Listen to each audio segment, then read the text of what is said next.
ব্যাংকগুলোকে control করে reserve bank, সেরকম যত রকম খাবার দাবার জিনিস সব এক ছাতার তলায় নিয়ে এসে 2006 সালে পার্লামেন্টে একটা অ্যাক্ট হয়, সেটা হলো ফুড সেফটি অ্যাক্ট, খাদ্য নিরাপত্তা। কারণ চারদিকে দেখছেন তো, চারদিকে বিষ, সব খাবারের মধ্যে নানা রকমের ভেজাল, ফুড অ্যাডাল্ট্রেশন, আগে ছিল ফুড অ্যাডাল্ট্রেশন অ্যাক্ট, সেই অ্যাক্টটাকে চেঞ্জ করে কিছু কিছু বিষয় পাল্টে হলো কি ফুড সেফটি অ্যাক্ট, খাদ্য নিরাপত্তা আইন। তো যত রকমের খাবার দেখবেন, চালের বস্তা, ময়দার বস্তা, বেসনের বস্তা, ছাতুর বস্তা, সব কিছুর মধ্যে চিনি, সরষের তেল, সবাই দেখবেন FSSAI দিয়ে একটা লাইসেন্স নাম্বার।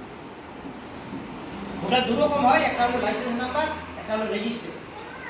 লাইসেন্সটা হলো খুব কঠিন, লাইসেন্সটা হলো আপনার সব কিছু দেখবে, আর রেজিস্ট্রেশনটা আপনি অনলাইনে যে কেউ করতে পারেন।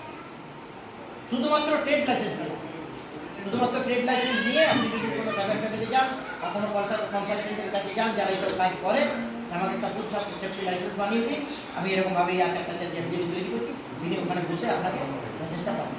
লাইসেন্স ওই লাইসেন্স না, রেজিস্ট্রেশন। রেজিস্ট্রেশনটা আর কিছুই না, আপনি নিজে ঘোষণা করলেন যে আমি এই কাজগুলো করছি সঠিক, মানে আপনি সরকারের কাছে বাঁধা থাকেন। ভবিষ্যতে কোনো কিছু আচারের এই কিছু হয়ে গেল, ওই যে নাম্বারটা দিলে সব আপনার টিকুইটি কুষ্টি সব সেখানে থানাকে ইনফর্ম করবে, থানা এসে আপনার কাছে ঠিক